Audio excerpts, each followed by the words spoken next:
All right. J'ai pas amené de feuilles parce que ça me tentait pas de faire ça comme tout le monde, lire un texte. Alors, je vais faire ça avec mon cœur et je vais improviser. Alors, si je suis ici, c'est pour annoncer ma retraite. C'est dur de prendre sa retraite quand tu es en sport de combat. C'est toujours mieux de prendre sa retraite par soi-même que de se faire dire de la prendre. Et je me suis toujours dit que j'étais pour me retirer au top. Et je suis content d'avoir eu la discipline de pouvoir le faire. J'aimerais remercier plusieurs personnes. Donc, j'ai amené mon portable pour être sûr de ne pas oublier certaines personnes qui m'ont aidé. Tout d'abord, ma famille, mes fans. J'aimerais aussi remercier mes entraîneurs, Firas Zahabi, Christophe Midou, John Danaher, Greg Jackson, Phil Nurse, Freddie Roach, Howard Grant, Stéphane Larouche, Victor Thériault, Victor et David Zimmerman, Patrick Beauchamp, Marc-Élie Toussaint, Jonathan Chamberg, Bruno Fernandez, Renzo Gracie, Gavin McMillan. C'est sûr que j'en oublie. Il y a beaucoup de monde qui m'ont aidé. Aussi mes agents qui ont eu une très grosse influence sur ma carrière. Une carrière d'un athlète, c'est pas une ligne droite. Des fois, il faut prendre des bonnes décisions. Et j'ai été très, très bien conseillé, mes agents et mes conseillers. Rodolphe Beaulieu, Philippe Lepage, Ness Balello, Nick Kahn, Markel et l'équipe de CAA, Justin Kingsley, Stéphane Patry, Sherry Spencer. Il y en a qui sont avec moi aujourd'hui, il y en a qui sont plus maintenant avec moi. Mais j'essaie de me retirer puis de voir le côté positif toujours des choses, même si des fois j'ai eu des conflits dans certains trucs. Pour moi, en cette journée, c'est de me rappeler des trucs positifs. J'aimerais aussi remercier tous mes commanditaires, les compagnies qui m'ont soutenu durant toutes ces années. Ça a été important pour moi de mentionner qu'ils ont eu une très grosse influence. Je n'aurais pas pu avoir le succès que j'ai eu sans leur aide. Et aussi, quand j'ai commencé à m'entraîner, j'ai eu une inspiration. Mon inspiration est venue de Royce Gracie. Royce Gracie, j'aimerais ça le remercier. Ça a été celui qui m'a fait vouloir devenir un athlète, un champion en arts martiaux mixtes. Alors, si je fais ce que je fais en ce moment, c'est grâce à Royce Gracie. Il m'a vraiment inspiré. Et aussi, j'aimerais aussi remercier Jean-Yves Thériault. C'est un autre pionnier qu'on a eu ici au Canada. Alors, il m'a beaucoup inspiré aussi. J'ai regardé ses combats et puis non seulement en tant qu'athlète, aussi en tant que personne. Wayne Gretzky aussi. Wayne Gretzky m'a beaucoup inspiré. J'ai toujours voulu me modeler au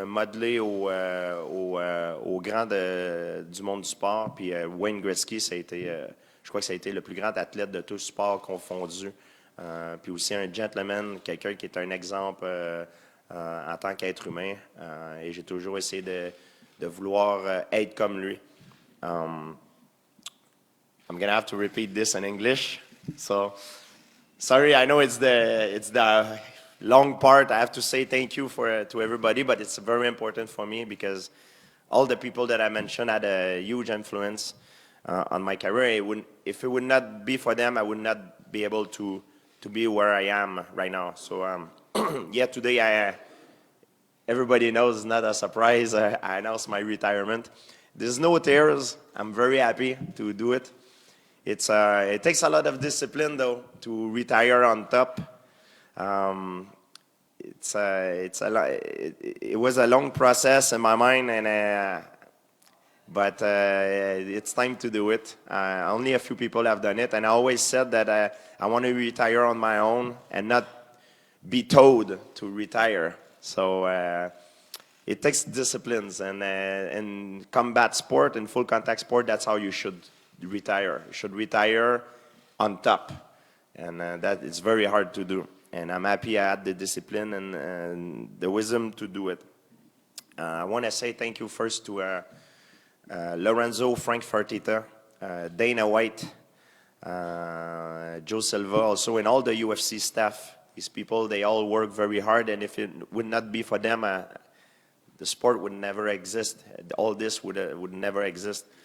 I want to say thank you to my trainers, also Firas Zahabi, Christophe Midou, John Danaher, Greg Jackson, Phil Nurse, Freddie Roach, Howard Grant, Stéphane Larouche, Victor Thériault, Victor and David Zimmerman, Patrick Beauchamp, Marc-Élie Toussaint, Jonathan Chamber, Bruno Fernandez, Henzo Gracie, and Gavin McMillan.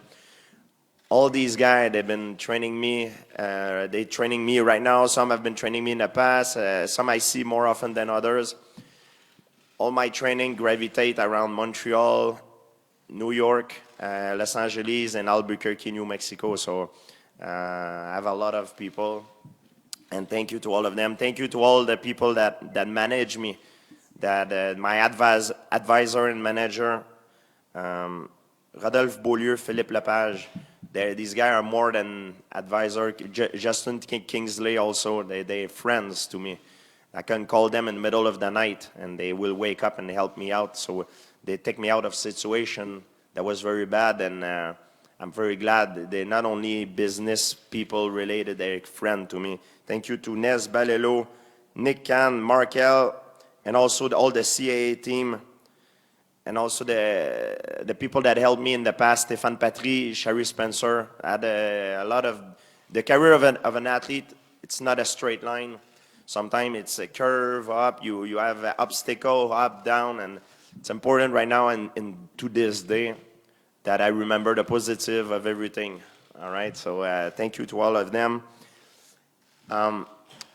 When I was young, the reason why I started doing mixed martial art is because I watched Royce Gracie growing up when he won the first UFC. And at that particular moment, I knew exactly that's what I wanted to do. It's weird. It's like I had a vision. And I want to say thank you to Royce Gracie to have inspired me. Also, thank you to Jean-Yves Thériault to have inspired me, not only as an athlete, as a good role model. And thank you to Wayne Gretzky. Wayne Gretzky is probably the best athlete, all sport combined. His record would probably never been broken. And not only that he's an incredible athlete, for me, he's an incredible role model. And through my career, I always try to mold myself like Wayne Gretzky. I always wanted to be like Wayne Gretzky. And I'm a huge fan of Wayne Gretzky. And I remember I used to watch him when he won the Stanley Cup. I was very young. My dad used to wake me up every time the Oilers won, and the Oilers was my team. Sorry for Montreal Canadiens. I know I'm in the Bell Center, but they used to be my team, and Wayne Gretzky was my idol growing up. So thanks for the inspiration. Everything started with a dream, and I was able to have a dream because of these guys. And thanks to the Bell Center to organizing all this, the reporter, everybody that had support me. And yeah, that's it. the boring part is finished now, so now the real question. Thank you, merci.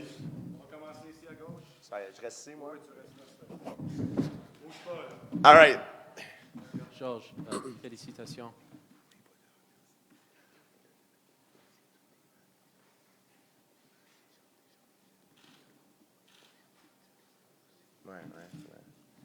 All my friends that came to my to the fight, tous mes amis qui sont venus à mes amis, tous mes amis qui sont venus me supporter aussi, ça c'est important. J'oublie. I know I forgot a lot of people. It's I didn't want to come and read a piece of paper. I think it's boring and it make people to sleep. And I didn't want my goodbye message to be like that. Je voulais pas mon message que je suis en train de lire une feuille de papier. Alors je voulais faire ça un petit peu plus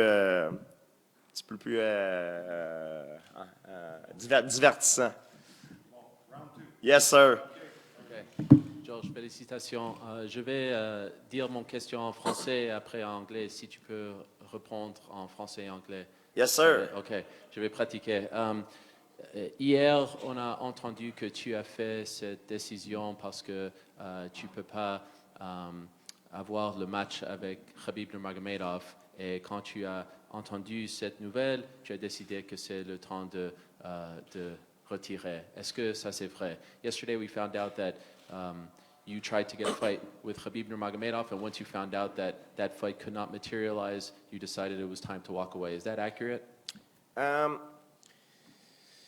Ça fait plusieurs semaines que mes agents essaient d'organiser un combat contre Khabib Nurmagomedov parce que pour un athlète en sport de combat, rendu où je suis dans ma carrière, la chose la plus épeurante à faire, mais qui est aussi la plus excitante, c'est de se battre contre un adversaire qui paraît invincible aux yeux du monde. Et Khabib est cet athlète-là. C'est un adversaire, c'est un combattant qui paraît invincible. Il est incroyable. Et selon moi, c'est le meilleur combattant en ce moment sur la planète, livre pour livre. Et ça aurait été un honneur pour moi de pouvoir monter dans la cage avec lui. Par contre, le UFC a d'autres plans pour lui. Et je respecte ça. C'est une business. J'ai plus la même appétit que j'avais quand j'étais jeune. Je suis plus la même personne que j'avais il y a plusieurs années. Quand j'étais jeune, je voulais me battre contre n'importe qui, je m'en foutais. Premièrement, j'avais pas d'argent. Je me souviens, ici, il fait froid à Montréal, je courais je me mettais des sacs dans les pieds, puis je courais dehors, puis je criais « C'est la guerre! Hein! » avec Christophe Midou, mon entraîneur. Maintenant, je fais plus ces affaires-là aujourd'hui. C'est juste vous montrer mon état d'esprit n'est plus le même. Ma motivation est plus le même.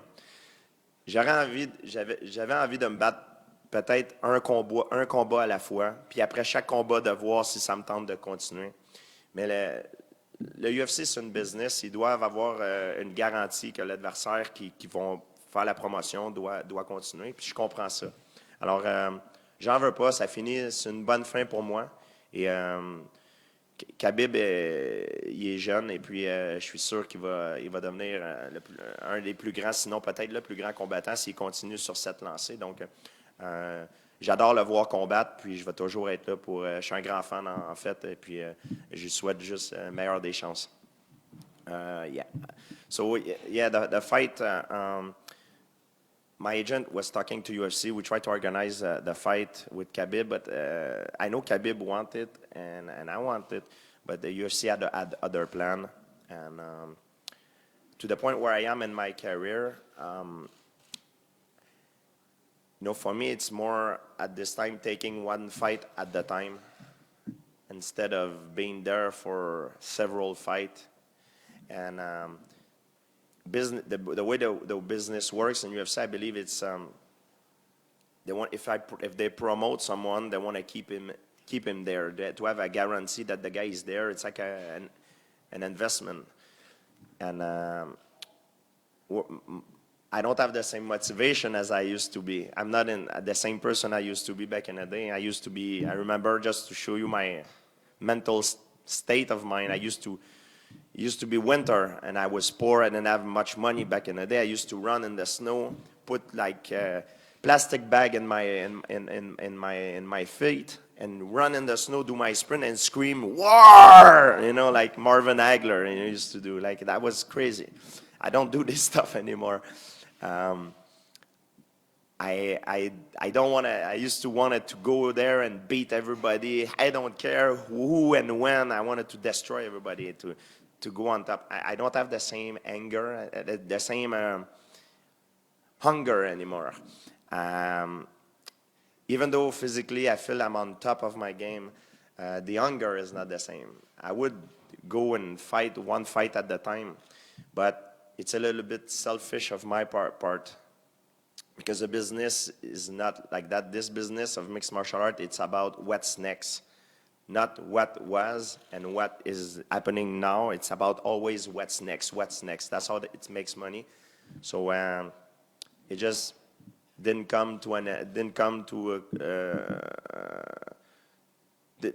make it. Didn't happen. It takes 3 people to make a fight. It takes the 2 fighters and the organization. It just did not happen. And I wish Khabib the best of luck. And I'm a big fan. I think he's the best fighter right now. And I look forward to see his next fight. And I think he's a great guy. I love to watch him fight, and I can't wait to see what's next, you know. Et oui, juste une autre pour moi. Hier après-midi, il a écrit un message à toi sur Instagram et il a dit, je veux te rencontrer en novembre quand je vais être prêt. Qu'est-ce que vous avez pensé quand tu as lu ce message? Est-ce que ça t'a donné un peu de confusion dans la tête? In English, I'll say it much better. I apologize for my French. It's been a while. Yesterday afternoon, he wrote you a message on Instagram and said, please don't go. Meet me in November. Let's do this at a catch weight. He seemed very eager. Did this make you a little conflicted? How did you feel after reading that? Yeah, Khabib, for an athlete where I am right now, je vais dire en français, pardon, je commence toujours en français pas en anglais. Oui, mais j'ai vu le message, mais je savais qu'il voulait se battre contre moi. Et puis, le problème, c'est ça, c'est contractuellement, on est avec l'UFC, puis on ne peut pas le faire. Puis, comme je vous dis, c'est peut-être une bonne chose pour moi, donc je prends ma retraite. Peut-être j'aurais été me battre contre Khabib puis je m'aurais fait détruire aussi. Peut-être j'aurais gagné. Moi, dans ma tête, je pense que j'aurais gagné, mais peut-être que j'aurais perdu aussi. Alors, c'est peut-être une bonne chose. C'est ça. Yeah, so I saw the message on the internet. For a fighter where I am right now in my career, the most exciting thing, who's also the scariest thing to do, is to fight an opponent who seems invincible. And Khabib is that guy right now. That's why I wanted to fight him.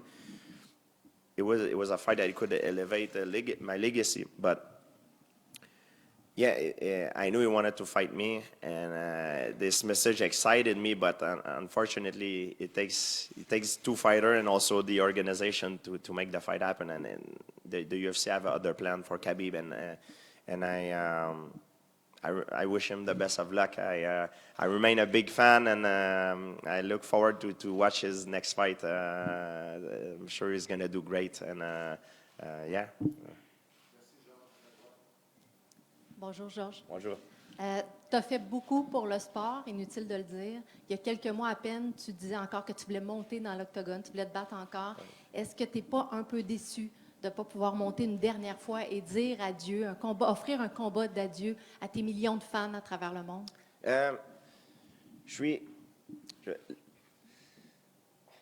Je voulais faire un autre combat, mais comme je vous dis, je voulais pas faire un autre combat contre n'importe qui. Je voulais faire un combat contre un adversaire qui pour moi, qui semblait invincible, parce que pour moi, c'est la chose la plus épeurante et la plus excitante à faire. Mais il va toujours en avoir un autre, puis un autre, puis un autre, puis un autre. Parce que, comme j'ai dit en anglais, le MMA, les sports de combat, c'est une business qui est toujours axée sur ce qui va se passer dans le futur.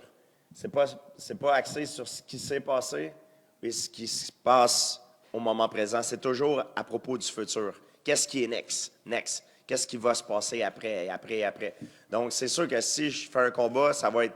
Tout le monde va parler du prochain combat, puis après le prochain combat, ça va être l'autre combat. Donc, il n'y a jamais de fin quand on est un combattant. Puis, la dernière personne à savoir c'est quand le bon moment de se retirer, c'est le combattant lui-même. Alors, je sais pas vraiment ce que je veux dans la vie, mais je sais, il y a une chose que je peux vous dire, je sais ce que je ne veux pas faire. Et ce que je ne veux pas faire, c'est me retirer trop tard. Alors, ça donne la réponse. En anglais ou... Non, OK. En anglais? Bon. Yeah, I've been asked if I feel disappointed that the fight did not materialize. It's a little bit disappointed, but in a way, not too much, because I don't have the same anger as I used to, and there will always be another fight, because the mixed martial art fighting game, it's always about what's next. And as soon getting ready for a fight, sometimes people talk about your next fight, even before the fight is even begin. So it's always about what's next, what's next. It's always going to be another one and another one and another one. And the last person to know when it's time to retire is the fighter himself. And in life, I don't know, you know, I don't always know what I want, but I know damn well what I don't want. And what I don't want is retire too late. And that's what I know that's what I don't want to do. Bonjour Georges. On s'est parlé l'été dernier, puis tu mentionnais que pour toi, combattre à nouveau, il fallait que ça aide ta legacy, ton héritage. Ouais. Puis, quand je t'entends parler aujourd'hui, tu nous mentionnes que tu ne te battras pas contre Khabib parce que le UFC a d'autres plans pour lui. Mais est-ce qu'un match d'exhibition ou quelque chose qui ne serait pas nécessairement fédéré par la UFC pourrait être ce genre de combat-là contre Khabib ou contre un autre combattant, par exemple, qui pourrait te permettre de faire augmenter ton legacy ou l'héritage que tu laisses au sport? Écoute, dans quelques mois, si je compare ça à un scénario de film, si je suis dans le bois en train de, je sais pas, jouer ou whatever, en train de courir, puis le téléphone sonne, puis quelqu'un m'appelle, j'ai une opportunité, Dana, il me dit « OK, là, tu veux te battre contre ce gars-là, nanani, nanana », puis je me sens excité, peut-être que je vais revenir, mais pour le moment, non, pour moi, c'est terminé pour le moment. Mais combattre, c'est pas ma vie. C'est pas qui je suis. C'est ce que j'aime faire dans la vie. Hein, moi, je suis pas... la personne que vous voyez dans la cage, c'est pas vraiment la personne que je suis dans la vie. C'est ce que je fais dans la vie. Je vais vous dire la vérité, me battre, j'aime pas vraiment ça. La facette de mon travail que je déteste le plus, c'est les combats. Je déteste me battre. La journée du combat, c'est la journée que je déteste le plus. J'aime pas me battre. J'ai jamais aimé me battre. J'ai toujours détesté la journée du combat. J'ai jamais eu un moment de plaisir la journée du combat. Je déteste ça à mort. Par contre, j'aime la liberté que ça me donne. J'aime le travail, la camaraderie que j'ai avec mes collègues et le sentiment de victoire que ça apporte quand tu réussis un accomplissement, c'est indescriptible. Mais le combat en tant que tel, je déteste ça. Je déteste me battre. C'est difficile à décrire. Il y a très peu de gens qui peuvent le comprendre. Il y en a qui aiment se battre, mais moi, le sentiment de savoir je peux réussir à gagner ou je peux me faire humilier, peut-être je peux me faire blesser très gravement ou blesser quelqu'un très gravement, j'aime pas ce sentiment-là. Je le fais parce que je dois le faire pour vivre. Je me suis battu pas parce que j'aime me battre, j'aime la compétition, comme je vous dis, la liberté que ça me donne et tout, je fais beaucoup d'argent avec ça. Mais et je suis très doué à le faire. Mais me battre, j'aime pas me battre.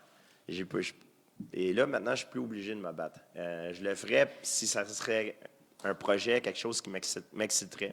Mais je ne ferais plus comme avant, contre n'importe qui, n'importe quand, pour monter dans les échelons. Je suis déjà en haut dans les échelons. Donc, j'ai plus la même perspective de vie que j'avais à l'époque. Si tu me permets, j'aurais une petite deuxième question. Qu'est-ce que va devenir Georges Saint-Pierre maintenant qu'il tourne la page sur sa carrière? Physiquement, je me sens à 100%. Je me sens meilleur que j'ai jamais été. C'est juste, comme je vous dis, c'est la motivation qui n'est plus là. Et quand un combattant n'a plus la motivation, c'est ça le plus important. Quand tu n'as plus la même faim, c'est là qu'il faut que tu arrêtes. Parce que si tu n'as plus la même faim, tu n'es plus prêt à faire les mêmes efforts. Le petit effort de plus qui te fait gagner, ben, tu ne le fais plus. Donc, c'est pas le fait que je me sens physiquement fatigué, non. Je me sens très, très bien. Tu peux parler à mes entraîneurs. Je parais mieux que j'ai jamais paru dans ma vie. Après la carrière, c'est un nouveau chapitre dans ma vie. J'ai plusieurs compagnies. Moi, si je fais pas le con, je suis set for life. Là. Ça fait longtemps que je suis set for life. Même avant le dernier combat, je l'étais, puis l'autre avant aussi. Je suis bien entouré, j'ai des bons conseillers. Je suis quelqu'un, je pense que je suis assez intelligent pour pouvoir gérer tout ça. Alors, je vais m'impliquer, je vais me trouver d'autres choses à faire. Puis là, maintenant, je vais aller prendre des vacances, puis on va voir qu'est-ce qui va se passer après, par la suite. George, congratulations on an amazing career. Thank you. What are you most proud of overall when you look back at your career, and how important was it for you to be a role model and sort of the good guy in a sport where there are some guys who maybe aren't role models? The moment I'm the most proud of my career is when I got dropped in the fight game. It's when I got dropped with the head kick by Carlos Condit, and I fall down, and I was able to stand up. It sounds weird that people think it will be about a victory or a knockout. For me, it's when I got dropped by a head kick and I survived it. That's the most proud thing I am of my career, because it shows that I had the guts to come back from an obstacle and I was able to overcome it. Yeah, for me, it's very important to be a role model because growing up, I was watching Wayne Gretzky, and I remember sometime I heard a lot of story that there's like a professional athlete. Sometimes there's people that go to see them, and they're very bad with their fans, and I think it's very disappointed. If I'm able to do what I do for a living, is because of the fans. And growing up, watching Wayne Gretzky, I tried to mold myself to him, to become like him. I wanted to be him, just in a different sport. And not only as a performance, but also as a role model. And I always wanted to try to be this way. I'm not perfect. Of course, I try to show always my perfection in front of camera, but I'm not perfect. I have, like every human being, I have issues, I have problems and everything. But I try to give a positive image to my fans. Oui, j'essaie toujours de... Quand j'ai grandi, un de mes idoles d'enfance, c'était Wayne Gretzky. Alors, j'ai toujours voulu me ressembler à Wayne Gretzky. C'est sûr que je fais un sport différent. Et j'ai toujours voulu lui ressembler, non seulement par rapport à ses exploits au plan physique, mais aussi en tant que modèle. Et pour moi, c'est important d'être un bon modèle. Je ne suis pas parfait, j'ai beaucoup de défauts, mais quand je suis devant la caméra, j'essaie de montrer mon plus beau côté. Et pour moi, c'est important d'être gentil avec les fans, puis d'être positif. Parce qu'en tant qu'athlète, on peut inspirer des jeunes, et puis si on essaie d'inspirer des gens, ça peut rendre un monde meilleur. Le moment qui m'a rendu le plus fier, c'était... souvent, les gens pensent que je vais dire c'était un knockout ou une soumission, une de mes victoires, mais le moment qui m'a rendu le plus fier, c'est comment j'ai réussi à me relever après m'avoir fait knockdown par un coup de pied que j'ai reçu à la tête durant le combat que j'ai eu avec Carlos Condit. C'est un des moments qui m'a rendu le plus fier. Un autre moment qui m'a rendu le plus fier quand je retourne en arrière, c'est comment je me suis relevé après ma défaite contre Matt Serra. Je m'avais fait humilier et puis j'ai réussi à me relever. Et moi, ma plus grande force et mon plus grand défaut, mais qui est aussi ma plus grande force, c'est ma fierté. Alors de me faire humilier comme ça, me faire knocker et d'être capable de revenir par la suite, ça a été quelque chose qui a été vraiment difficile pour moi. Non seulement physique, parce que physique, je suis un bon athlète, je suis capable de surmonter presque tous les obstacles. Mon niveau mental, sur mon ego, sur ma fierté, ça a été très, très difficile de passer par-dessus ça. Puis j'en suis très fier d'avoir pouvoir réussir ça. Hi, George. I'm wondering, how did your difficult upbringing, your difficult childhood inspire you in your fighting career? And also, what is your message to young people now who are being bullied? People say difficult. I never consider myself like a victim. I think the problem is people, they consider themselves as a victim. Yes, I've been victim of bullying. It was tough, but it could have been way worse. If you take a world standard, I could have been born in a very poor country with no resources and nothing. I'm born in Canada. So already now I'm very lucky to be born here in this part of the world. It's a great place to grow up. Yeah, I had victim of bullying, but the problem is when you're victim of something, you should not. I don't know how to say that in English. S'apitoyer sur son sort. You should not be feeling like a victimized, you know, and should try to be able to face the problem and see how you can overcome it. And I never be that person that feel victimized and crying on my own person. So I think is the martial art helped me out in a way that it gave me confidence. It helped me to stand straight up, look people in the eye when I shake hand, and just by changing my image, changing my inside, how I see myself to become more confident, I became a different person to the view of other people. And by becoming a different person, I changed myself from the inside out. And that's how I overcome bullying. And I think that's how I face every obstacle in my life.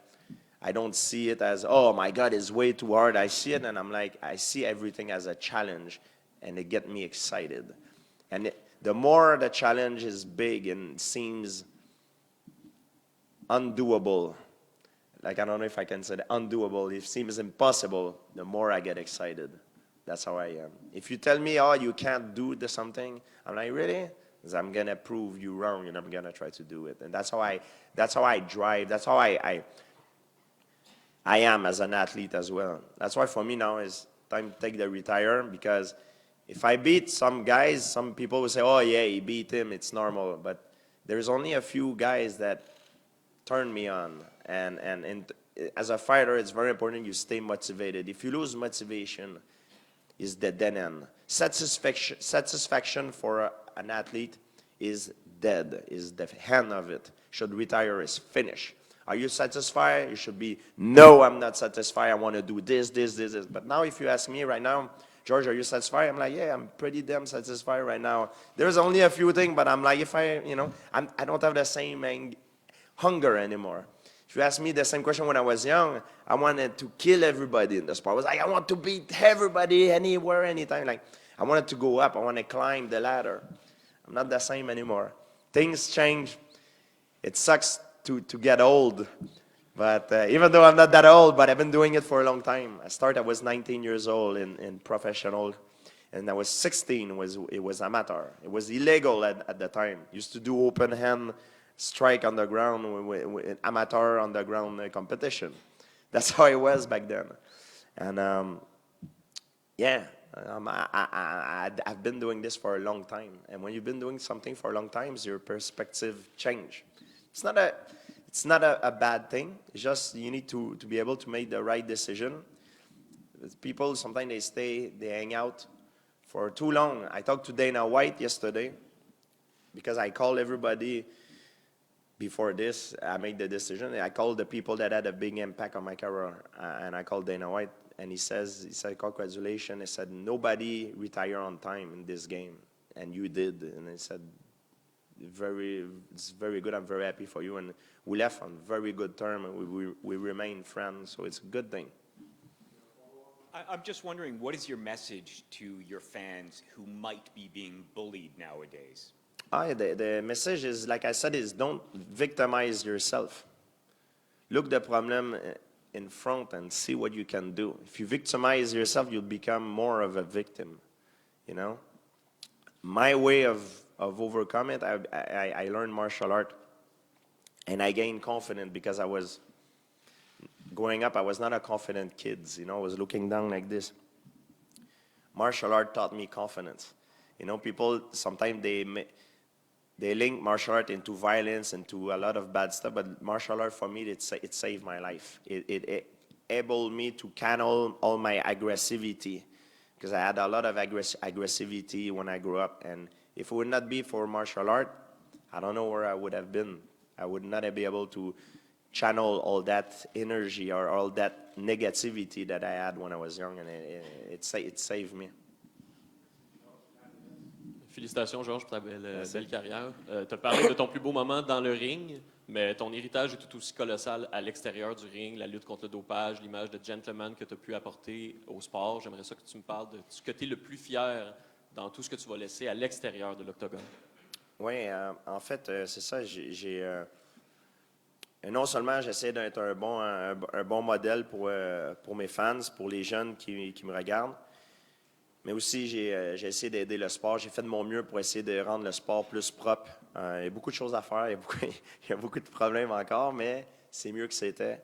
Et maintenant, je passe la torche aux nouveaux combattants. Il y a plusieurs combattants qui pensent de la même chose que moi, mais c'est à eux maintenant de se lever et de faire le mouvement. Alors moi mon travail est fini de ce côté-là. En tant que combattant actif, je vais toujours rester là pour supporter ce qui est droit, ce que je juge la bonne chose à faire. Mais en tant que combattant actif, c'est plus mon rôle de le faire. Yes. Hello, sir. Andrew Brandon, City News, and I guess Sportsnet too. But well, anyway, je vais le faire en français et en anglais, mais pour commencer, on est allé au TriStar Gym hier pour demander les autres martial artists qui là, c'est quoi ce que what you mean to them. Je ne sais pas comment dire ça proprement en français. Oh oui, je comprends. Oui, mais il a comme bien sûr vous parlez comme une légende et tous les mots comme ça, bien sûr. Mais maintenant, est-ce que tu as disais que vous avez comment est-ce que je peux? I'll say it in English, then go to French. Yeah, you said that you wanted to fight for what's right even now going forward. Like that's who you are, and you want to support the sport. What about the youngsters that are learning the sport here locally in Montreal? Do you have any thoughts about keeping up with TriStar and in local gyms and helping out people getting into the sport still? Oh yeah, I always gonna be training. For me it's just a au revoir. It's just a goodbye. I'm not dead. I always gonna be training. I see a lot of athletes when they retire, they become fat and out of shape. It ain't gonna happen with me. I look even better now in training than I used to when I was 25, 30 years old. So I'm always going to be training every time. I'm training. Tomorrow I'm going to train. Today my day is pretty busy, but tomorrow I'm back training twice a day. I'm always going to do that. Plus all the other stuff I need to do. That's how I am. I need to channel that energy that I have. Otherwise I go crazy. Even when I go on vacation, I need to train. So that's how I am. People who know me well know how I am, and they know that's how I deal with things.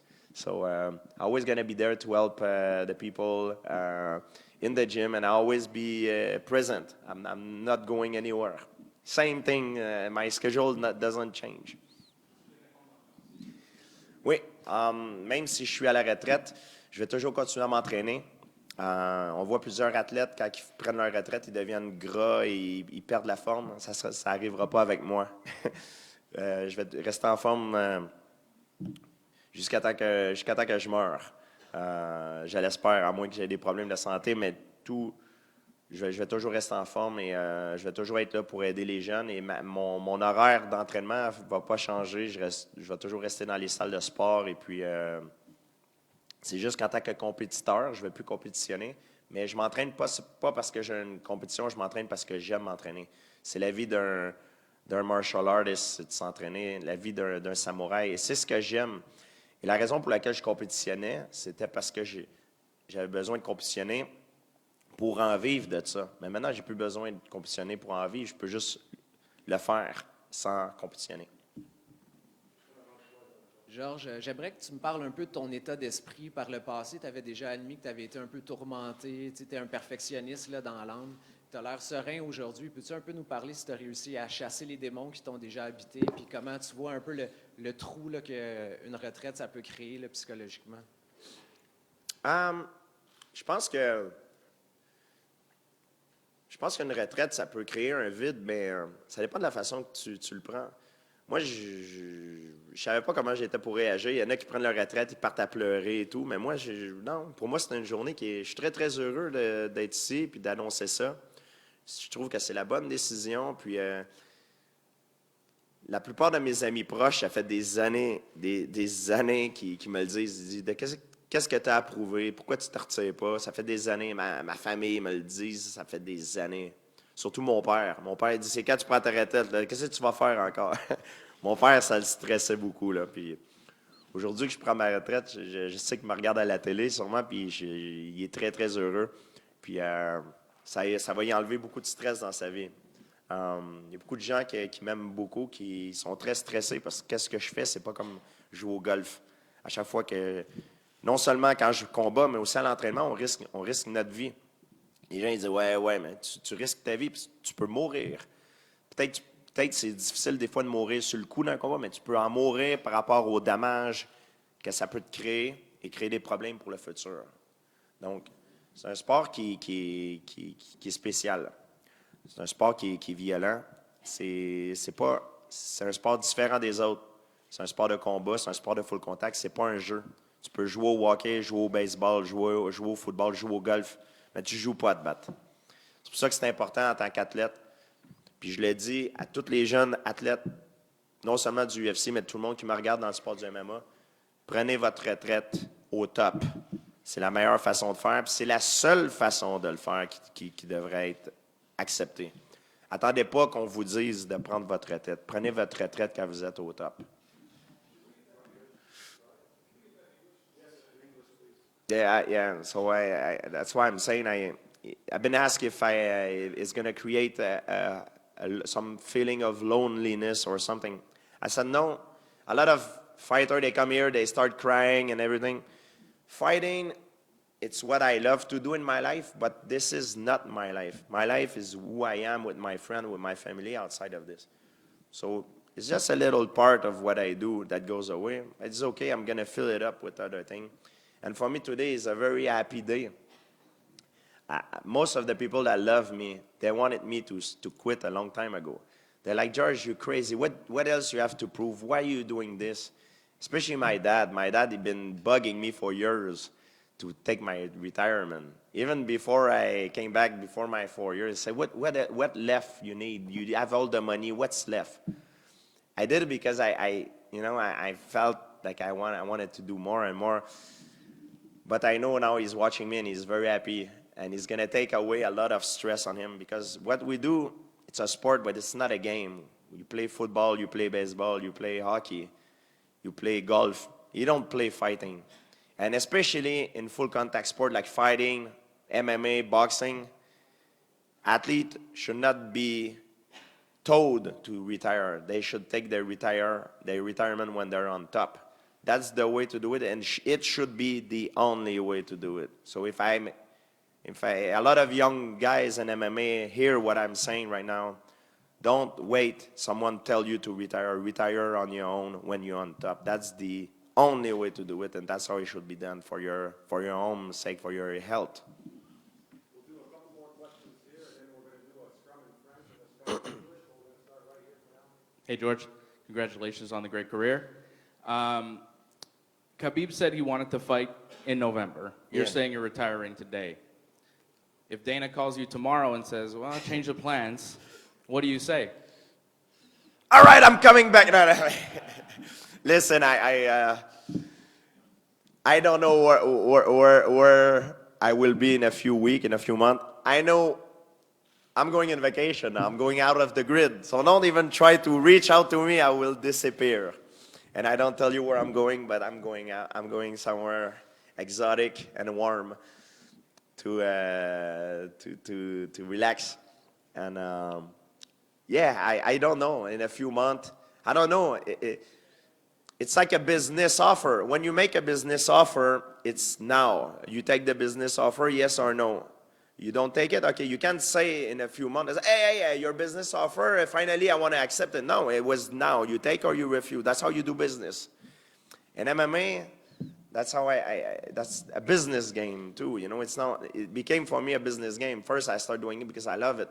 But I have my agents that take care of that for me. And I don't know where I will be in my mentally state of mind I will be in my life, also how I will be in a few months. But I don't know. For me, it's retire now. I don't think about nothing else. I'm out of the grid. That's the good news. I don't even care about the other guys. They're not. I don't want them to call me out because I'm out. If ever something happen or Dana called me back and there's something interesting, we'll see. Like a movie scenario. Oh, he's coming back. We'll see. But right now, I'm not thinking about it. I'm out. Oui, ouais, bon, on m'a demandé si Dana m'appelle demain et il me dit le combat avec, finalement avec Khabib va arriver, est-ce que tu le prends? J'ai dit je sais pas où est-ce que je vais être demain. Je sais que je m'en vais en vacances dans un endroit que je vais pouvoir relaxer, qui va faire chaud et que ça va être exotique. Je sais pas qu'est-ce qui va se passer. C'est quand tu fais affaire, tu fais une offre et l'offre tient au moment que tu l'as fait. Après, quand tu sors de la table de négociation, l'offre ne tient plus. Ça change tout. Tu peux pas revenir et dire hey, l'offre que tu as fait finalement il y a quelques mois, je la reprendrai. Non, c'est pas comme ça qu'on fait la business. Et dans mon sport, maintenant, c'est rendu business. Alors, c'est mes agents qui s'occupent de ça. Mais si jamais il y a quelque chose, comme dans un film, un scénario de film, je suis en train de jouer au soccer, là, le téléphone sonne. Hey, George, it's Dana, tu veux-tu te battre contre tel gars? Puis ça m'excite, puis ça me tente. J'appelle mes entraîneurs, let's go. Peut-être, on ne sait pas. Mais pour le moment, je suis à l'extérieur. Je veux même pas entendre parler des combats. Et je vais pouvoir relaxer pour la première fois de ma vie. Hi, George. Hi. You are the most famous Canadian athlete in the world. No one has the worldwide recognition that you have before you, and who knows if someone will come behind you and have the global attention that you've had. What is that feeling like to be known as the most famous athlete out of Canada? Thank you. I think I'm famous in Canada. I think other athletes before me would have been just as more or maybe more famous than me. Because now with the social media and everything, the TV, you're in touch with the world. So it's easier to get access to the whole world, to be known. I think it's just a matter of technology.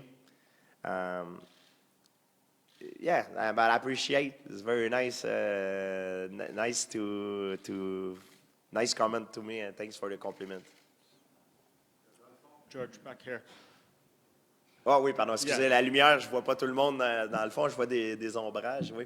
You've talked a lot about your proudest moment in the cage and coming back to Carlos Condit fight. What's your proudest moment out of the cage? Because you've done a lot to, as the young lady said here, build the profile of MMA in Canada. You've taken a big stance against performance-enhancing drugs. You've brought a lot of professionalism to the sport. Which of those means the most to you? Another moment I did not mention in English is I'm very proud of is after my loss to Matt Serra, I felt humiliated.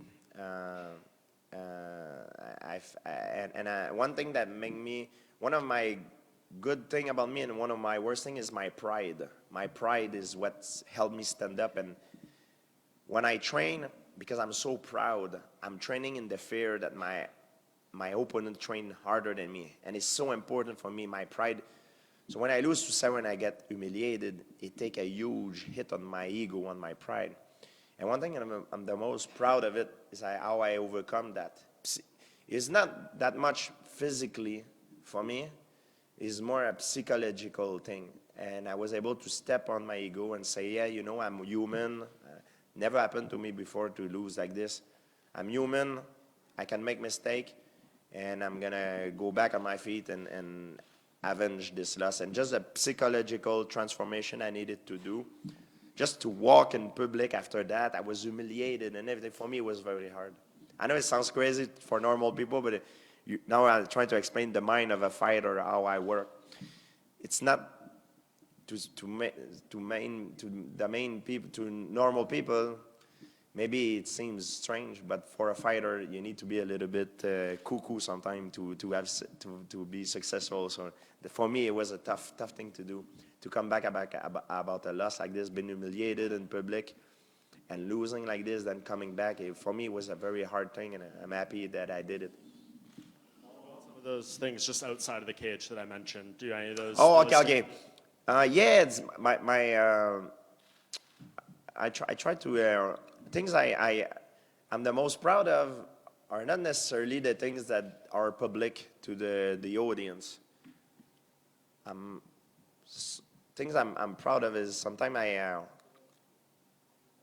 I change sometimes a guy's life, you know, and I don't know if I did, but I try to do sometime.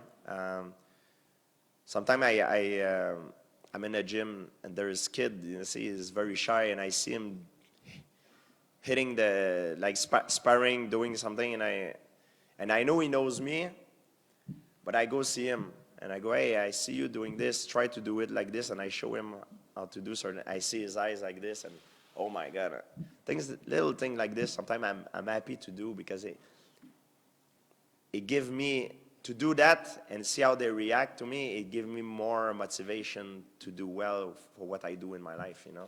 So that's why I like to do it. Change little thing in people's lives. Sometimes for me is more important than try to do big things in front of the audience, and things like this I try to do every week when I have a chance. For me, it's very important. Hello. Yes. I'm sort of behind a pillar, sorry.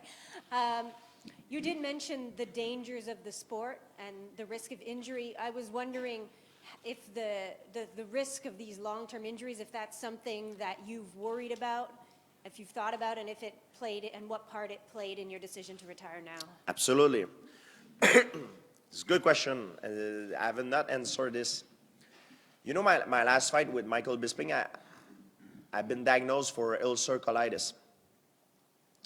One of the reasons, too, I take my retirement is the damage done on me. It's not much about getting hit in the head. We think that that's what it should be, you know, like to get hit in the head. And for most cases, it is. For me, when I'm in fight camp, because like I said, I'm so proud, and psychologically, I'm different than normal people. I'm OCD, everything needs to be perfect, and I'm so meticulous on how I prepare and so intense into it. It takes a lot out of me. It takes a lot of energy, take a lot of stress, create a lot of anxiety. And stress, anxiety, for me, probably what caused the problem I had. And over time, it's not good, you know, it build up inside you, and it's a lot of stress. And stress, it's known now to be the main cause of different diseases, like it could be cancer, it could be very bad diseases. And now for me, taking my retirement, it's a relief of stress. So I don't have these stress anymore. So every time I used to go in training camp, I have a hard time sleeping. I'm overthinking scenario in my head. Okay, if he does this, I'm gonna do this. It's a crazy lifestyle. That's why I say I hate fighting. I disliked it to the highest part. I hate it. But at the same time, when you win and everything, it's like a relief of all that stress until the next one comes. So it's for me, that's what it's more about. It's not, for my case, it's not really the head trauma, unless nobody tell me and I'm crazy, it could be, but it's more the stress that had been built up for over years and years and years inside. That's what takes a lot out of me. Merci beaucoup, Georges. Thank you. Two quick notes. We're going to do two scrums. Un en français pour commencer, ensuite un en anglais. Le maître Firas Zahabi, le coach de Georges, qui n'a jamais perdu dans l'octogone, est là. Si vous voulez Sifu, Sensei, Shodan, maître, il est là, yes. Mon guide spirituel. Non, non.